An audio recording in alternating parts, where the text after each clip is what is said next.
Welcome to vibrant TV. నేను మీ రాజు. ఈరోజు మనం చేయబోయే ఇంటర్వ్యూ 11 నెలల కిందట కాసిం అనే వ్యక్తిని కొంతమంది దుండగులు చంపడం అనేది జరిగింది. సో హత్య చేయడం అనేది జరిగింది. దాని గురించి 11 నెలలుగా మాకు న్యాయం జరిపించాలంటూ కూడా వారి యొక్క తమ్ముడు సోదరుడు శివ న్యాయం కోసం చూస్తున్నారు. సో అప్పుడు గతంలో ఉన్నటువంటి జూపల్లి కృష్ణారావు గారు సో డెఫినెట్గా న్యాయం చేస్తామని చెప్పేసి సెక్రటరియట్ సాక్షిగా చెప్పడం అనేది జరిగింది. ఇప్పుడు మళ్ళీ మాట మారుస్తున్నారు. సో దయచేసి మా గోడును వినండి అంటూ కూడా మంత్రి గారికి వారు విన్నపిస్తున్నారు. సో ఏం జరిగింది ఏంటనేది ఒకసారి చూద్దాం. సో మొత్తానికి వచ్చేసి దేదినేనిపల్లి గ్రామం, అలాగే పెద్దకొత్తపల్లి మండలం. సో ఆగస్టు 1, 2023 తేదీన జరిగిన హత్య గురించి వారు న్యాయం కోసం అయితే ఫైట్ చేయడం అనేది జరుగుతుంది. సో శివ గారు నమస్తే అండి. నమస్తే అండి. సో మీరు దాదాపుగా 11 నెలలు అవుతుంది. సో 11 నెలలుగా మీరు న్యాయం కోసం చూస్తున్నారు. అలాగే మీ విషయంలో ఇటు ప్రతిపక్షాలు కూడా ఆ టైంలో స్పందించడం అనేది జరిగింది. ఆ టైంలో ఉన్నటువంటి కృష్ణారావు గారు కూడా మీ గురించి ఏకంగా సెక్రటరియట్లోనే ప్రెస్ మీట్ పెట్టారు. డెఫినెట్గా మీకు న్యాయం చేస్తామని చెప్పడం అనేది జరిగింది. ఇప్పుడు మంత్రి అయ్యారు కాబట్టి మీ పని ఇంకా అంటే మీకు న్యాయం తొందరగా జరుగుతుందని చెప్పేసి కూడా ఎక్స్పెక్ట్ చేయొచ్చు. సో ఇప్పుడు మళ్ళీ కలిసారా మంత్రి గారిని? సో ఆ రోజు జరిగిన సంఘటన ఏంది? నమస్తే. ఆగస్టు 1 తారీఖు రోజు గత ప్రభుత్వం టీఆర్ఎస్ హయాంలో మా అన్నను అతి కిరాతంగా నరికి చంపారు. ఆ రోజు ఉన్న పరిస్థితులను టీఆర్ఎస్ నాయకులను విమర్శించడం జరిగింది. ఆ రోజు కృష్ణారావు గారు, అప్పుడే జాయిన్ అయిన కృష్ణారావు గారు, కాంగ్రెస్ పార్టీలో కృష్ణారావు గారు జాయిన్ అయ్యారు. గ్రామ కాంగ్రెస్ పార్టీ అధ్యక్షుడు ఉన్న మా అన్న కూడా న్యాయం చేస్తామని గెలిపించమని కోరారు. అప్పుడున్న పరిస్థితులు టీఆర్ఎస్ను ఓడగొట్టాలనే ఉద్దేశంతో హర్షవర్ధన్ రెడ్డిని భారీగా ఓడగొట్టడం జరిగింది. కృష్ణవర్ధన్ భారీ మెజార్టీతో గెలిపించినాక కృష్ణారావు గారు ఎమ్మెల్యే అయ్యారు, మంత్రి అయ్యారు. మంత్రి అయిన తర్వాత జనవరి 15 రోజు సెక్రటరీ సచివాలయం పిలుచుకొని మా అన్న భార్యను, మా అన్న బిడ్డను, మా ఊరి సర్పంచ్, ఉప సర్పంచ్ వాళ్ళను, గ్రామ పెద్దలను పిలిపించుకొని సాక్షాత్తు సచివాలయంలో ప్రెస్ మీట్ పెట్టి ఆ రోజు ఇదే ఛార్జ్షీట్ ఎఫ్ఐఆర్ కాపీ చూపిస్తూ కాంగ్రెస్ పార్టీ నాయకుడిని, గ్రామ కాంగ్రెస్ పార్టీ నాయకుడిని 7 కలిసి అతి కిరాతంగా నరికిరాని చంపి అదే సచివాలయం ముందు ప్రెస్ మీడియా ముందు చెప్పడం జరిగింది. ఓకే. ఆ రోజు నుంచి మేము వెయిట్ చేస్తున్నాము. న్యాయం ఒక మంత్రి స్థానంలో ఉండి ఒక మాట చెప్పినాక న్యాయం చేస్తాడని వెయిట్ చేస్తున్నాము. ఓకే. వెయిట్ చేసే క్రమంలో ఎంపీ ఎలక్షన్స్ వచ్చినాయి. ఎలక్షన్స్ అయిపోయి మీకు న్యాయం చేస్తామని చెప్పారు. ఆ క్రమంలో మళ్ళీ ఎంక్వైరీ నడిచినాక DSP sir, CI sir, SI sir విలేజ్లోకి రావడం జరిగింది. నిజ నిర్ధారణలు వాళ్ళ పరిధిలో వాళ్ళు చేపట్టడం జరిగింది. చేపట్టిన నేపథ్యంలో సిఐ గారు మమ్మల్ని పిలిపించుకొని ఎస్పీ సార్ మీకు బాధితునికి కంప్లైంట్దారునికి చెప్పమని చెప్పారు. దీనిలో అందరూ ఉన్నారు, అందరినీ చట్టపరంగా శిక్షిస్తామని చెప్పిండ్రు. నాతోన స్వయంగా అందరూ ఉన్నారు కాబట్టి దీనిలో ఇప్పుడైతే ప్రజెంట్ మా ఆధారాల ప్రకారం ఒక 4 అరెస్ట్ చేస్తున్నామని చెప్పారు. ఓకే. అందరిని అరెస్ట్ చేయలేము, 4 అరెస్ట్ చేస్తున్నామని స్వయంగా మా ఊరి గ్రామ పెద్దలతో చెప్పారు. పోయినా సిఐ ఆఫీస్తో చెప్పారు. ఓకే. సర్లే సిఐ చెప్పినాను, సంతోషంగా ఇంటికి వచ్చినాం. మళ్ళీ ఒక 3 రోజుల తర్వాత మళ్ళీ వస్తే సారీ బ్రదర్ నేను ఏం చేయలేను, కానీ మొండి సాకులు చెప్పుకుంటూ మంత్రి గారిని కలవండి. దీంట్లో ఎవరి హస్తం ఉందని చెప్పేసి మీరు అనుకుంటున్నారు? అంటే మీకు ఒకటి తెలియాల్సిన విషయం ఏంటంటే ఆ రోజు కృష్ణారావు గారు ఏం చెప్పారు మీరు ఒకసారి వింటే మీకే అర్థమవుతుంది. దేదినేనిపల్లి గ్రామం ఉంది.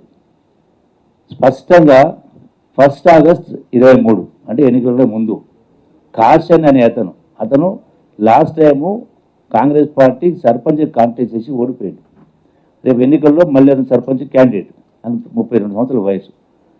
అతన్ని ఆల్రెడీ వద్ద సర్పంచ్ గెలిచిండ్రో ఉన్నటువంటి వాళ్ళు ఎంపీటీసీ వాళ్ళ సొంత తమ్ముడు అంటే ఎమ్మెల్యే పిఏ, ఆనాటి ఎమ్మెల్యే పిఏ హర్షవర్ధన్ పిఏ, అతను కలిసి మళ్ళీ ఇతను ఏం చేసిండ్రు, మర్డర్ కంటే 4 రోజుల ముందు ఎమ్మెల్యే దగ్గర తోలుకొని పోయినారు.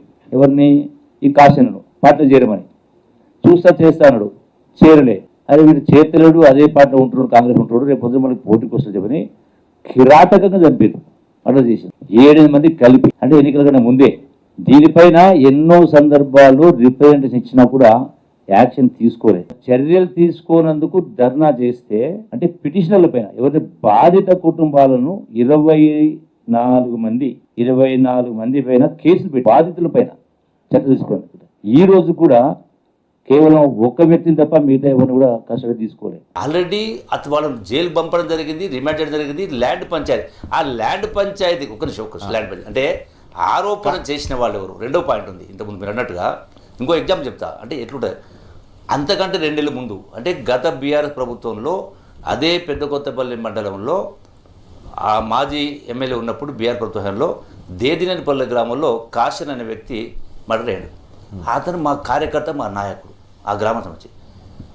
ఆ మర్డర్ అయిన తర్వాత కూడా నేను ఒక్క మాట ఎవరిని మాట్లాడలే, వ్యక్తిగా చాలా ఉండదు. ఇన్వెస్టిగేషన్ ఏం తెలియంది ఇది కూడా మీకు చదువుతాం, ఒకటే నిమిషం వినండి. the deceased warned to deceased to stop such type of intimacy even though he did not change. He continued illegal affairs with his wife of the accused, upon which the accused A2 had felt insult in the village and A2 want to decease. అంటే అక్రమ సంబంధం కారణంగా చెప్పినట్టుగా స్పష్టంగా ఉంది, బాధాతో open జరిగింది. So ఇప్పుడు మంత్రి గారు అప్పుడు న్యాయం చేస్తామని చెప్పేసి అప్పుడు అన్నారు. ఇప్పుడు ఏంటంటే దానికి సంబంధించి ఆల్రెడీ కొంతమంది జైల్లో ఉన్నారు. అలాగే అక్రమ సంబంధం అనే విషయం గురించి కూడా మాట్లాడడం అనేది జరిగింది. సో మీరు కావాలని ఏదో ఫోకస్ కావడానికి ఇది చేసినారా? ఎందుకంటే మంత్రి స్థాయిలో ఉండి కూడా అబద్ధాలు అయితే చెప్పారనుకుంటున్నాను. ఈ అబద్ధాలు అంటే సాక్షాత్ మీకు మీడియా సమక్షంలో మాట్లాడిన వీడియో నేను చూపించాను కన్నా, నేనేమో చేయలేదు కదా. ఇప్పుడు అన్ని మీడియా సంస్థలో వచ్చిన ఆ వీడియో. ఆ రోజు ఛార్జ్షీట్ చూపించి అదే మాట్లాడిండు, ఈరోజు ఛార్జ్షీట్ చూపించి అదే మాట్లాడుతాడు. అంటే తన స్వలాభం కోసం, స్వార్థం కోసం మాట్లాడిండు. మేము ఒకటే అంటున్నాం, న్యాయం చేయమని అడుగుతున్నాం. మేము మాకు డబ్బులు ఆశించి లేకపోతే మనం డిమాండ్ చేస్తలేము. ఆ రోజు సచివాలయం పిలిచిన రోజు కూడా మేము ఆయన స్వార్థం కోసం పిలిచిండు ఆ రోజు సచివాలయానికి. ఎందుకని చెప్తున్నా అంటే ఆ రోజు కూడా ₹1 ఆశించకుండా వచ్చినాం. మాతో డబ్బులు లేకున్నా, బంధువులను ఫ్రెండ్స్ని అడిగి కిరాయికి డబ్బులు లేకుండా మేము కారు కిరాయి తీసుకొని మా అన్న భార్యను తీసుకొని మేము సచివాలయం పోయినాం. మేము పేద బిడ్డలం అన్న, సామాన్యులం. మేము ఇన్ని రోజులు ఎందుకు పోరాటం చేస్తున్నాము? అదే మాకు డబ్బులు లేకున్నా సరే, మేము బీదగా బతికినా సరే న్యాయం కావాలని ఒక డిమాండ్ చేసినాం. కాదండి, ఇప్పుడు 11 నెలలు అవుతుంది దాదాపుగా. సో అప్పుడు నుంచి సైలెంట్గా ఉన్న మీరు ఈ మధ్య కాలంలోనే ఎందుకు దీన్ని ఎక్కువగా ఫోకస్ చేస్తున్నారు? అంటే మీ వెనక ఇంకెవరైనా ఉన్నారని చెప్పేసి అనుకోవచ్చా? మా వెనకలో ఎవరూ లేరన్న.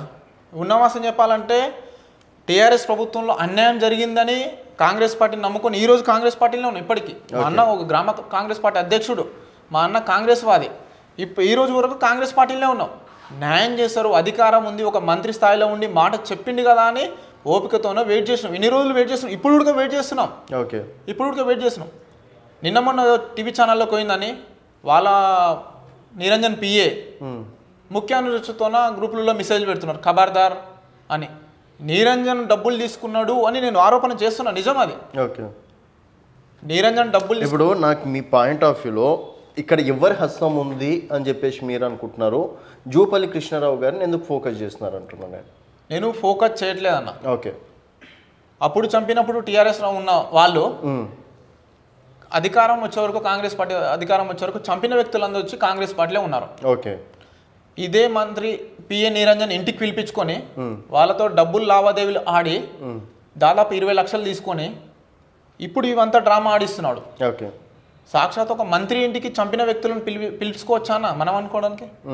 సో అదే మనుషులని అదే ఇప్పుడు ఎవరైతే కాంగ్రెస్లో జాయిన్ అయ్యారో వాళ్ళనే శిక్షించాలంటూ అప్పుడు ఫైట్ చేశారు ఇదే జూపల్లి గారు. మళ్ళీ ఇప్పుడు వాళ్ళ దగ్గరనే ఉన్నారు. ఇప్పుడు ఓకే, 24 గంటలు వాళ్ళ దగ్గరనే ఉన్నారు. మండల నాయకులు కొంతమంది డబ్బుల కష్టపడి నిరంజన్ అండతోనా ఈ కేసును డైలమాలో చేయాలని నిన్న గ్రూప్లో పెట్టారు. నిరంజన్ మంచోడు, 20 ఏళ్ళ నుంచి ₹1 తీసుకోవాలంటే నిరంజన్ మా గ్రామస్తుడు, ఉమ్మడి గ్రామ పంచాయతీ వాసే. నిరంజన్ 20 సంవత్సరాలు డబ్బులు తీసుకున్నారు. మరి ఇప్పుడు వరకు వాళ్ళని అరెస్ట్ చేయలేరా? వాళ్ళు బెయిల్ మీద బయటకు వచ్చారా? బెయిల్ లేదు, అసలు వాళ్ళని రిమాండ్ చేయలేదు ఇప్పటివరకు 11 నెలలుగా ఒక్కరినే చేసారు. ఇల్లీగల్ ఎఫ్ఐఆర్ అని కృష్ణారావు అంటున్నాడు కదా, ఇల్లీగల్ ఎఫ్ఐఆర్ అని అప్పుడు ఒక్కరినే చేసారు.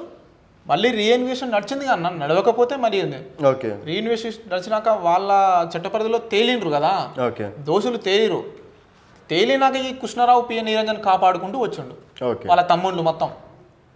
డబ్బుల కమ్ముడు పోయిరు కాబట్టి అన్న ఇప్పుడు డబ్బుల కమ్ముడు ఫైన్. ఇప్పుడు అధికారుల దగ్గరికి వెళ్ళలేరా ఎక్కడ? వెళ్ళినాం. ఎంపీ ఎలక్షన్స్ అయిపోయినాక మళ్ళీ రోజు వెళ్ళినాం. ఆ 11 నెలల నుంచి కృష్ణారావు వెంబడే ఉన్నాం. ఓకే. కృష్ణారావు కొడుకును కూడా కలిసినాం, వాళ్ళ కొడుకును కలిసినాం, చెప్పినాం, బాధలు చెప్పినాం. ఇట్లా కొంతమంది ఇన్వాల్వ్ అయినాను వాళ్ళ పేర్లు చెప్పినాం, బాధలతో చూపించినాం. వాళ్ళ కూడా డాడీకి చెప్తా అని చెప్పారు. ఈరోజు కృష్ణారావు మనుషులు వాళ్ళ నీరజ్ పిఎన్ గ్రూపుల్లో పెట్టుకుంటా ఖబర్దారాన్ని బెదిరిస్తున్నారు ఈరోజు. సో మీరు డైరెక్ట్ వెళ్ళలేరా మంత్రి గారి దగ్గరికి? వెళ్ళాం, చాలా సార్లు వెళ్ళాం. ఓకే, ఏమన్నారు మరి అప్పుడు? చేస్తాం, చూద్దాం, టైం ఉంది, చేద్దాం అనుకుంటూ వస్తున్నారు. ఓకే. రోజు దినదినం గడిచే కొద్దీ కేసు డీలే పడిపోతుంది తప్ప యాక్టివ్ కాదు కన్నా. ఓకే. ఇప్పుడున్న పరిస్థితుల్లో. సో మీ ప్రధానంగా మంత్రి గారి దగ్గరికి వెళ్తున్నప్పుడు కానీ డిమాండ్స్ ఏం చెప్తున్నారు? ఏమైనా డిమాండ్స్ చెప్తున్నారా మీరు, లేకపోతే వాళ్ళని శిక్షిస్తే సరిపోతుందా? మేము ఒకటే డిమాండ్ చేసినాం. ఇప్పుడు కొల్లాపూర్లో 2 హత్యలు జరిగినామని మీడియా ఫోకస్ చేసింది. చనిపోయిన వారు ఎవరైనా సరే కుటుంబం బాధ అనిపిస్తుంది. అదే ఇప్పుడు మా అన్నవుడికి మా కుటుంబ సభ్యుడు ఒక మనిషి చనిపోయాడు. చంపిన వ్యక్తులను ఎప్పుడైతే శిక్షిస్తామో నెక్స్ట్ ఇంకొక తప్పు జరగకుండా ఉంటుంది అని మా ఉద్దేశం. ఇప్పటికైనా మేము ఒకటే డిమాండ్ చేస్తున్నాం, కృష్ణారావును హత్య చేసిన నిందితులను చట్టపరంగా శిక్షించాలని కోరుతున్నాం. ఓకే. మేమేమి డిమాండ్ చేయట్లేదు. హత్య చేసిన నిందితులను చట్టపరంగా శిక్షిస్తే రేపనాడు ఇంకొక తప్పు జరగదు, ఆ తప్పు చేయాలనుకున్నా 10 మంది భయపడతారు అని ఒకటే డిమాండ్ చేస్తున్నాం. ఈ రోజు వరకు ఇప్పుడు నిన్న మొన్న అంటున్నారు, నువ్వు అప్పుడే మాట మార్చినావు, అప్పుడే నీకు మిగతా నాయకులు డబ్బులు ఇచ్చిన అంటున్నారు. ఏమంటారా అంటే నిన్న మొన్న వరకు నువ్వు హర్షవర్ధన్ వ్యతిరేకించినావు కదా, ఈ రోజు నువ్వు కృష్ణారావును వ్యతిరేకిస్తున్నావు అని అంటున్నారు. హర్షవర్ధన్ నేను ఇప్పటికైనా వ్యతిరేకిస్తున్నా. నాకు అన్యాయం చేసిపోయిండు, అన్యాయం చేసిపోయినందుకే మనం ఓడగొట్టినాం. కృష్ణారావు మేలు చేస్తాను అనుకుని గెలిపించుకున్నాం. మరి ఇప్పుడు ఆయనతో డబ్బులు తీసుకోలేదు, ఈయనతో డబ్బులు తీసుకోలేదు. ఇప్పటికి కాంగ్రెస్ పార్టీలో ఉన్నాం. ఓకే. అంటే కొందరు అంటున్నారు, నిరంజన్ మనుషులు అంటున్నారు. సో మొత్తానికి ఈ హత్య అనేది పార్టీ పరంగా తీసుకొస్తున్నారు. ఇప్పుడు పార్టీ పరంగా తీసుకొస్తున్నారు. వాళ్ళ అవసరాలకు తగ్గట్టు మా అన్నను శవరాజకీయంగా వాడుకుంటున్నారు తప్ప మాకేం చేసింది మేలు లేదు. ఈ 11 నెలల్లో గవర్నమెంట్ వచ్చింది, ప్రభుత్వం ఏర్పడింది, కాంగ్రెస్ ప్రభుత్వం 6 నెలలు అవుతుంది. 6 నెలలు అవుతుంది కదా. వచ్చిన 6 నెలల్లో ఇంతనన్నా కొంచెం 1% అన్న ముందలుకోవాలి కన్నా. ఓకే. 1% ఉడికి కేసు ఇంకేమైనా టైం ఇచ్చి చూద్దాం అనుకుంటున్నారా మీరు? గవర్నమెంట్కి కావచ్చు, గవర్నమెంట్ కన్నా ఏమంటే రీఇన్వెస్టిగేషన్ 3 రోజులు అరెస్ట్ చేసాం. సిఐఏ చెప్పినాక అరెస్ట్ చేయకపోవడం ఎంత బాధాకరం. ఓకే. మా కుటుంబాన్ని దిగజారుస్తూ ఒక మంత్రి స్థాయిలో ఉండి ఇల్లీగల్ ఎఫ్ఐఆర్ అని ఒక ప్రెస్ మీట్లో మాట్లాడితే మా కుటుంబం ఎంత శోక సముద్రంలో ఉండి ఇప్పుడు ఒకసారి ఆలోచించాలి.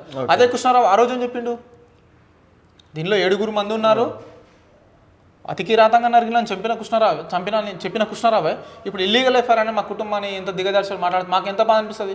మేము డబ్బులు తీసుకున్నామని వాళ్ళు అంటున్నారు. ఇప్పుడు కృష్ణారావు అన్సర్లు అంటున్నారు. సో ప్రధానంగా మీరు మంత్రి దగ్గరికి వెళ్తున్నప్పుడు కావచ్చు, అధికారుల దగ్గరికి వెళ్తున్నప్పుడు కావచ్చు, ప్రధాన డిమాండ్ ఏం పెడుతున్నారు మీరు? ప్రధానంగా చట్టపరంగా శిక్షించాలని ఒకటే డిమాండ్ చేస్తున్నాం. ఓకే.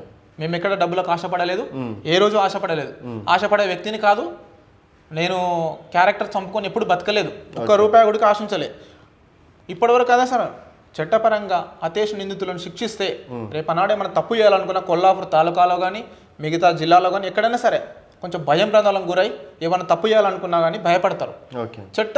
చట్టం ఏముందన్న, పోలీసులు అధికారం ఎవరికి ఉంటే వాళ్ళకి ఒత్తాసు పలుకుంటా మిగతా వాళ్ళ మీద కేసులు చేస్తారు. నా మీద కేసు చేశారు. మళ్ళీ ఎంపీ ఎలక్షన్స్ రోజు చిన్న గడబడి అయితే సంబంధం లేని కేసు చేశారు. ఎస్ఐ వచ్చి దురుసుగా ప్రవర్తించి నన్ను కొట్టడం చేయడం జరిగింది. ఇప్పుడు కృష్ణారావు మనుషులు నాకు ఫోన్ చేస్తున్నారు, నువ్వు కృష్ణారావు గురించి చాలా మాట్లాడుతున్నావు, నీ అంత చూస్తావు, మీ అన్నను చంపితే ఏమైనా చేసిర్రా, నిన్ను చేస్తామని కృష్ణారావు మనుషులు బెదిరిస్తున్నారు, గ్రూపులలో పెడుతున్నారు, మెసేజ్ చేస్తున్నారు. మేము బహిర్గతంగా పోలీస్ కంప్లైంట్ కూడా ఇప్పిస్తున్నాం. ఎందుకంటే మా అన్నకు హత్య జరగమని. సరే, మరి ఇప్పుడు వాయిస్ మెసేజ్లు కావచ్చు చూపించడం అనేది జరిగిందా సిఐలకు వాళ్ళకి? చూపిస్తాం. మేము ఉన్నాయి మీ దగ్గర? ఉన్నాయి, చూపిస్తాం. సాక్ష్యాలు ఉన్నాయి, చూపిస్తాం. ఎందుకంటే నన్ను హత్య చేసిరు నిందితులను వాళ్ళను రిమాండ్ చేయమని మేము కోరుతుంటే నా మీద లేనిపోని ఆరోపణలు చేస్తూ నేనేమో డిమాండ్ చేయట్లేదు కదా. నాకు అంతో ఇంతో ఇవ్వండి, నేను కూల్ ఉంటానంటలే కదా. ఈ రోజు వరకు నేను కాంగ్రెస్ పార్టీలో ఉన్నా, కాంగ్రెస్ పార్టీకి ఓటేసినా, కాంగ్రెస్ పార్టీకి అన్ని విధాలుగా ఉన్నాం. సో పార్టీలో పక్కన పెట్టండి, ఇప్పుడు మీరు మంత్రి గారి దగ్గరికి మళ్ళీ ఏ ఉద్దేశంతో, ఏ డిమాండ్ తోటి వెళ్తారు? ఒకవేళ జరగకపోతే ఏంటి, వాట్ నెక్స్ట్? జరగకపోతే నేనేమంటున్నా అంటే జరిగేంత వరకు పోరాడతాం. ఓకే. జరగకపోతే అన్యాయం జరిగినట్టే కదా. ఇప్పుడు మా అన్నకు న్యాయం నమ్మకం ఉందా మీకు? నమ్మకం ఉంది. కాంగ్రెస్ ప్రభుత్వంలో నమ్మకం లేకపోతే గెలిచి ఏం లాభన్నా? ఇప్పుడు సామాన్య ప్రజలకు కాంగ్రెస్ పార్టీ ఒక అధ్యక్షునికే కాంగ్రెస్ పార్టీ న్యాయం చేయలేకపోతే సామాన్యులకు ఏం చేస్తుంది? తెలంగాణ ప్రజలకు ఏం చేస్తుంది? 24 గంటలు కష్టకాలంలో ఉన్నప్పుడు పార్టీ నమ్ముకొని కార్యకర్తలు ఉంటే కార్యకర్తలను చంపినప్పుడు అసలు కార్యకర్తలను కాపాడుకోవాలని కాంగ్రెస్ మిగతా వాళ్ళని ఏం కాపాడుతుంది? సో రేవంత్ రెడ్డి గారు కూడా చాలా క్లారిటీగా చెప్తున్నారు కదా, కార్యకర్తలు కావచ్చు ఎవరినైనా సరే మేము గుండెల్లో పెట్టుకొని చూసుకుంటాం, ప్రతి ఒక్కరికి న్యాయం చేస్తాం. ఎక్కడ గుండెలో పెట్టుకొని చూస్తున్నారు? గెలిచి 6 నెలలు అవుతుందన్న, ఇప్పటివరకు కేసు ముందలుకోలేదు. ఒక మంత్రి గారి స్థాయిలో ఉండి నేను అవాస్తవాలు చెప్తాను, వాస్తవాలను చట్టపరంగా శిక్షించమని చెప్తున్నాం. అక్కడ ఉన్న ఆరోపణలు నిజమైతేనే శిక్షించమని చెప్తున్నాం. లేనిపోని తప్పుడు సమాచారాలు ఇస్తలేం కదా. వాళ్ళ ఇంటరాక్ట్ ఏది తేలితే అది చెప్పమని చెప్పినాం. సాక్షాత్ ఒక గ్రామ సో ఇప్పుడు సార్ ఇట్లా మాట్లాడారు కదా మంత్రి గారు, తర్వాత ఏం సార్ ఇట్లా మాట్లాడారు మీరు, అప్పుడు ఇట్లా మాట్లాడారు కదా అని చెప్పేసి అనలేరా మీరు? మనసు బాధ అనిపిస్తుంది అన్న, పోలేకపోయినా. ఒక మంత్రి స్థాయిలో ఈ మాట అన్నప్పుడు మళ్ళీ పోలేరు అయితే? పోలేదు, అడిగించినాం, మా గ్రామ పెద్దలతో అడిగించినాం. అడిగిస్తే చేద్దాం చూద్దాం అంటున్నాడు, ఇప్పటికైనా చేద్దాం చూద్దాం అంటున్నాడు కానీ 100% చేద్దామని అంటలేడు. ఓకే, అంటే ఆయన మనసులో లేనిది ఎట్లా వస్తుందన్నా? నేను మీడియా పరంగా కానీ నేను ఒకటే డిమాండ్ చేస్తున్నా, ఇప్పటివరకైనా సరే హత్య చేసిన నిందితులను చట్టపరంగా శిక్షించాలని కోరుతున్నా. నా స్వార్థం కోసం శిక్షించాలని కోరతలేను. మా అన్న హత్య చేసినప్పుడు చట్టపరంగా శిక్షించకపోవడానికి కారణం అయ్యి ఇప్పుడు మిగతా 2 హత్యలు జరిగినాయని నేను కోరుకుంటున్నా. ఓకే, ఎవరికైనా ఒక భయం అని ఉంటుంది. తప్పు చేసిన వాడికి చట్టపరంగా శిక్ష పడితే రేపన్నాడే మనం తప్పు చేయాలనుకుంటే భయపడతారు. ఈరోజు వాళ్ళ వ్యక్తిగత కార్యదర్శి నిరంజన్ నన్ను భయభ్రాంతులకు గురి చేస్తున్నాడు. మా ఊరి గ్రామ పెద్దలకు ఫోన్ చేసి అట్లా మాట్లాడి ఇట్లా మాట్లాడిండు అని అంటే లేనిపోని ఆరోపణలు నా మీదే చేస్తున్నాడు. అని నిజం ఉన్నది కాబట్టి మాట్లాడుతున్నాను నేను. ఓకే, సో మొత్తానికి అయితే ఫైనల్గా ఏం చెప్తారు మీరు? నేను ఫైనల్గా ఒకటే చెప్పదలుచుకున్నా, రీఇన్వెస్టిగేషన్ నడిచింది కాబట్టి రీఇన్వెస్టిగేషన్ ప్రకారం అరెస్ట్ చేస్తామన్న సిఐ అరెస్ట్ చేయలేదు. ఓకే, ఇప్పటికైనా అదే కోరుకుంటున్నాను నేను. హత్య చేసిన నిందితులు ఎవరైనా సరే వాళ్ళు ఓన్లీ సీఏనే కలిసారు, ఇంకా అధికారులను డిఎస్పీ సార్ని కలిసినాం, ఎస్పీ సార్ని కలిసినాం. ఎస్పీ సార్ స్వయంగా చెప్పాడు, సప్లిమెంటరీ ఛార్జ్ చేస్తున్నామా, స్పెషల్ ఇన్వెస్టిగేషన్ చేస్తున్నాం మీ కేసు మీద అని చెప్పారు. కాకపోతే మంత్రి పర్మిషన్ లేని వాళ్ళు ఏం చేయలేకపోతున్నారు. ఓకే, మంత్రి పర్మిషన్ లేని ఏం చేయలేదు. సో మళ్ళీ అంటే కలిసే అవకాశాలు ఉన్నాయా? మళ్ళీ వెళ్తారా మంత్రి గారి దగ్గరికి? వెళ్తాం 100%. మేము తప్పు చేయలేదన్నా, వాళ్ళు తప్పు చేశారు. మేము న్యాయం కోసం ఎక్కడైనా వెళ్తాం. ఎవరి అధికారం ఉంటే ఇప్పుడు మేము తప్పు చేసిన వాళ్ళే మంత్రి ఇంటి కాడ పోయి చేరినప్పుడు తప్పు చేయని వాళ్ళు మేమెందుకు? 100% వెళ్తాం, అడుగుతాం, క్వశ్చన్ చేస్తాం, ఎందుకు నువ్వు న్యాయం చేయలేకపోతున్నావు 100% అడుగుతాం. సో న్యాయం జరుగుతుందని నమ్మకం ఉందా మీకు? చూద్దాం అన్న, వెయిట్ చేస్తున్నాం. న్యాయం జరుగుతుందని ఆశిస్తున్నాం. మళ్ళీ కాంగ్రెస్ ప్రభుత్వంలో న్యాయం జరుగుతుందా అన్యాయం జరుగుతుందని వెయిట్ చేస్తాం. సో మొత్తానికైతే 11 నెలలుగా ఫైట్ చేస్తున్నాం. సో మంత్రి గారు అప్పుడు మమ్మల్ని ఉద్దేశించి మీరు మాట్లాడారు, ఇప్పుడు కూడా మమ్మల్ని ఉద్దేశించి ఈ విధంగా మాట్లాడడం మాత్రం కొంతమేర బాధ అనిపిస్తుంది. సో కాకపోతే ఇప్పటికీ జూపల్లి కృష్ణారావు గారి పైన అయితే నమ్మకం ఉంది, డెఫినెట్గా న్యాయం చేస్తాడు అని చెప్పేసి నమ్మకం అయితే ఉంది. మరి కాంగ్రెస్ ప్రభుత్వంలో ప్రతి ఒక్కరికి న్యాయం చేస్తామన్నటువంటి సీఎం రేవంత్ రెడ్డి గారు కావచ్చు, మంత్రులు కావచ్చు, మరి ఈ కేసుని ఎక్కడి వరకు తీసుకెళ్తారు, మరి శివకి న్యాయం జరుగుతుందా లేదా అనేది వెయిట్ చేద్దాం. సో చూస్తూనే ఉండండి వైబ్రెంట్ టీవీ.